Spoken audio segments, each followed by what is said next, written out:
Bem-vindos ao canal Matemática Sem Mistérios com a série Matemática para Todos.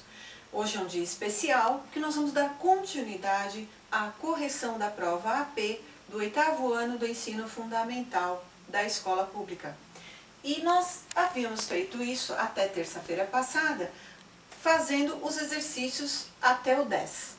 Da agora em diante nós vamos fazer o 11 até o 16, que é a finalização da prova. Então vamos lá, para a gente não ficar com um vídeo muito extenso, né? Então, o exercício 11, ele diz assim: Fernanda vendeu uma rifa de uma cesta de Páscoa com 40 números, dos quais Alberto comprou 5 deles. Então vejam, nós temos que um espaço amostral aqui, porque está perguntando, a pergunta é, né, qual a probabilidade de que Alberto seja o sorteado? Então, a pergunta do problema é, qual é o valor da probabilidade deste evento ocorrer? Então, nós temos aqui, que eu já adiantei para vocês, que nos dados do problema são 40 números da rifa. Então, o espaço amostral que se tem para trabalhar são 40 números de rifas. E aí, ele diz que o Alberto, que é uma pessoa, comprou, né, 5 rifas. Então, 5 é o evento que o Alberto comprou, que diz no exercício. E a pergunta é, qual é a probabilidade? E nós sabemos que a formulinha da probabilidade é o número de eventos do espaço amostral sobre o espaço amostral que eu tenho.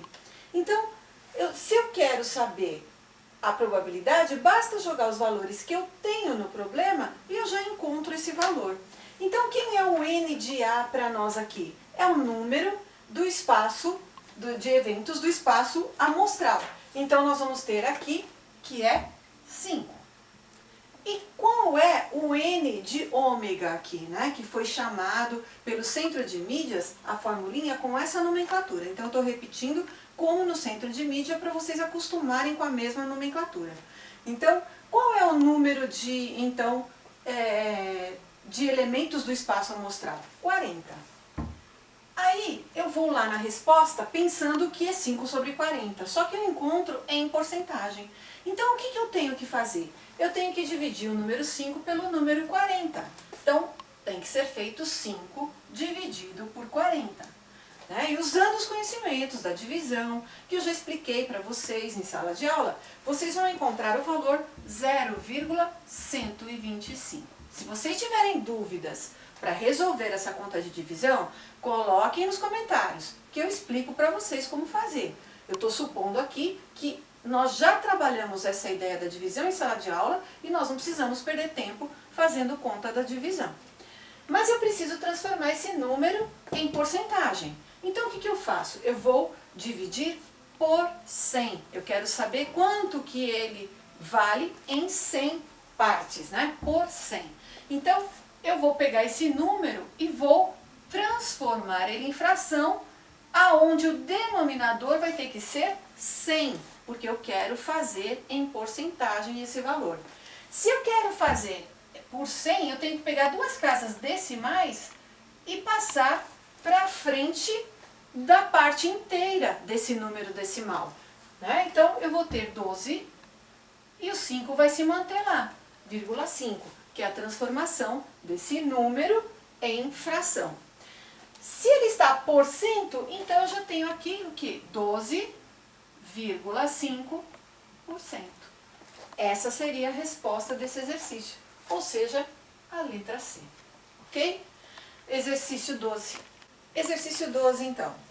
Ele diz assim: uma urna contém 2 bolas vermelhas e 3 bolas amarelas. Então, vamos chamar aqui de bolas vermelhas de V e bolas amarelas de A.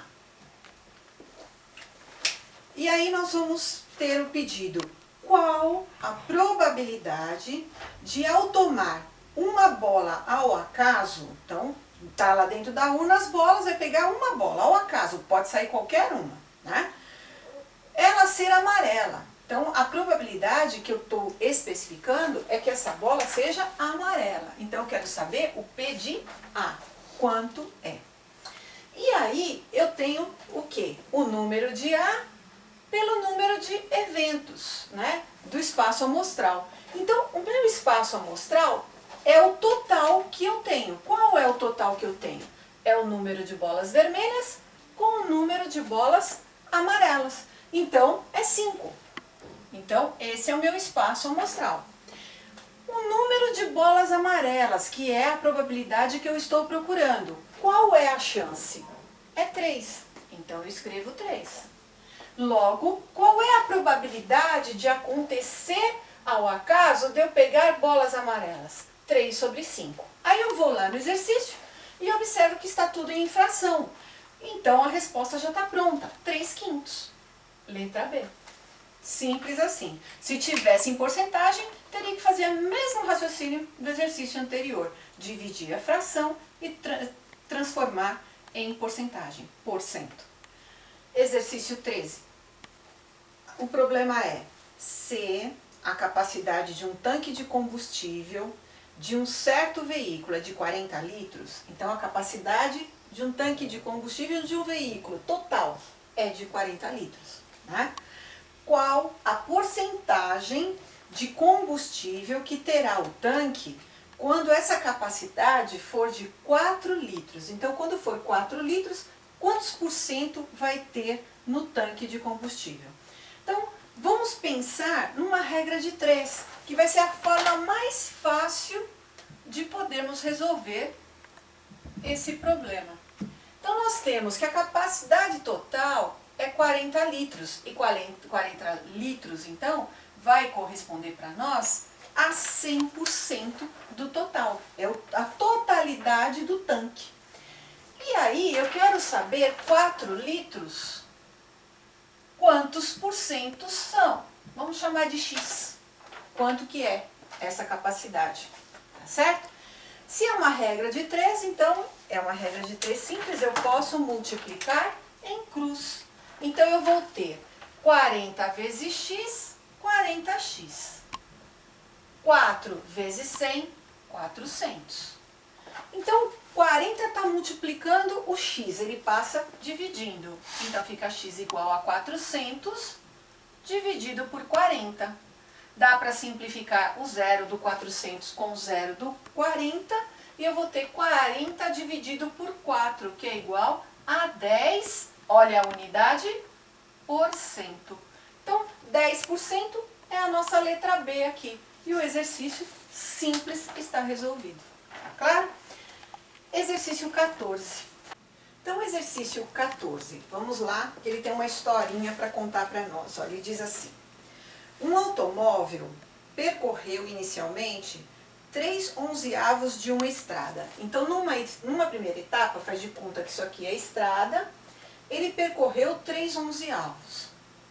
E o problema continua dizendo: numa segunda etapa, ele percorre 3/8 do que sobrou do percurso. Então, o que aconteceu? Na segunda etapa, ele percorreu 3/8 do que sobrou do percurso, desse total aqui, ó. Né? Então, eu simbolizei esse espacinho aqui do que sobrou dele. Então, essa seria a segunda etapa. Após a segunda etapa, ainda faltam percorrer. Então, esse é o trecho da terceira etapa, quer dizer, o que falta percorrer para chegar a completar o trajeto inteiro, tá?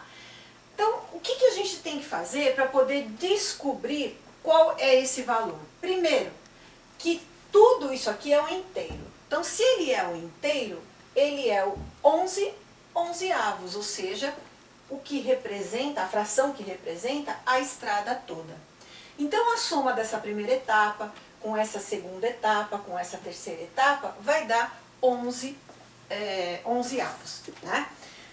Aí, o que acontece? Eu tenho aqui uma etapa que eu já conheço, que são 3/11 dela. Se eu fizer a diferença entre 3/11 e esse inteiro de 11/11, eu consigo obter o valor que sobrou aqui. Então, eu vou fazer 11/11 menos os 3/11. Fazendo isso, eu vou ter a segunda etapa e a terceira etapa juntas, né? Então, quanto que seria 11 menos 3? 8 onzeavos. Então, eu já descobri que esse trecho que vai da segunda etapa até o final equivale a 8 onzeavos. E aí, o que está dizendo para nós? Que ele, na segunda etapa, ele percorreu 3/8 do que sobrou.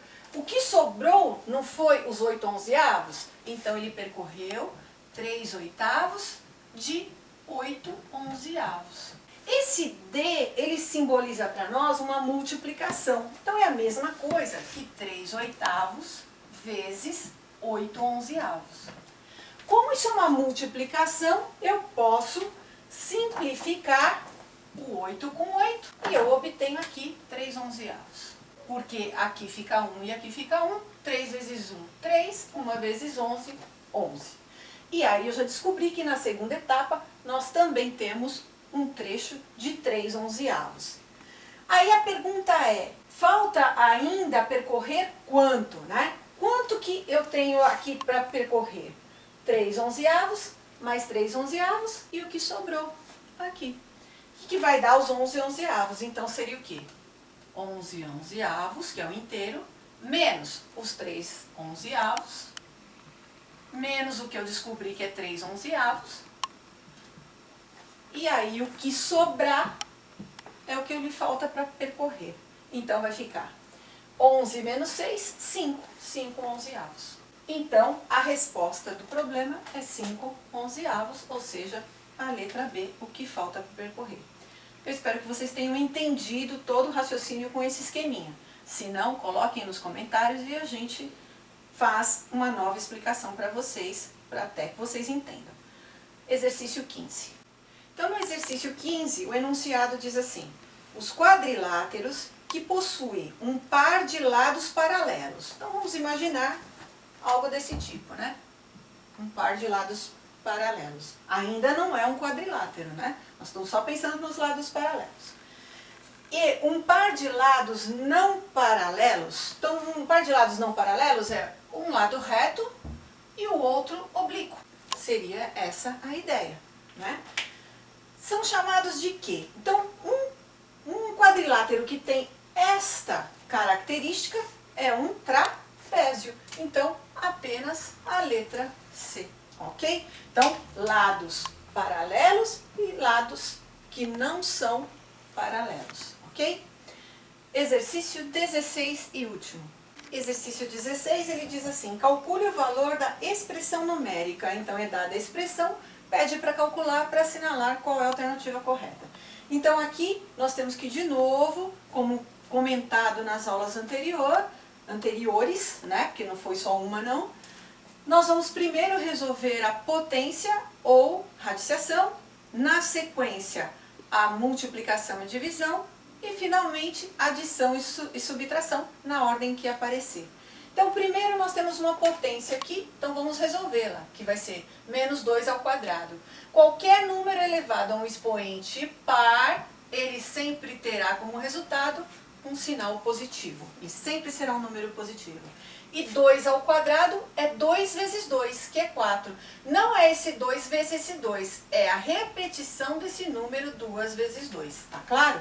Porque o expoente indica quantas vezes eu repito a base em uma multiplicação.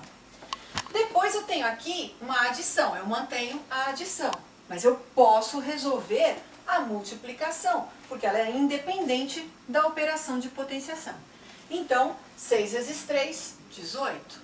Menos, e aqui também posso fazer a mesma coisa, 5 vezes 4, 20. Bem simples. Agora sim, eu vou resolver a operação de adição e subtração na ordem que ela aparece. Então, eu devo 4. Eu devo não, eu tenho 4 e tenho 18, eu vou ficar com 22. E vou ficar com menos 20 ainda. Agora eu faço essa continha. Então, eu tenho 22, eu perco 20, eu fico com 2. Então, a resposta é a letra C. Ok? Era isso, pessoal. Eu espero que vocês tenham entendido, agradeço a atenção de vocês. Se vocês são bonzinhos e gostaram da aula, curtam o canal, isso ajuda a divulgar esse canal, né? Esse favor que está sendo realizado, gravando-se essas aulas em benefício de vocês, é um meio da gente se comunicar, saber que vocês estão gostando. Compartilhem, inscrevam-se no canal, obrigada pela companhia de vocês e até domingo.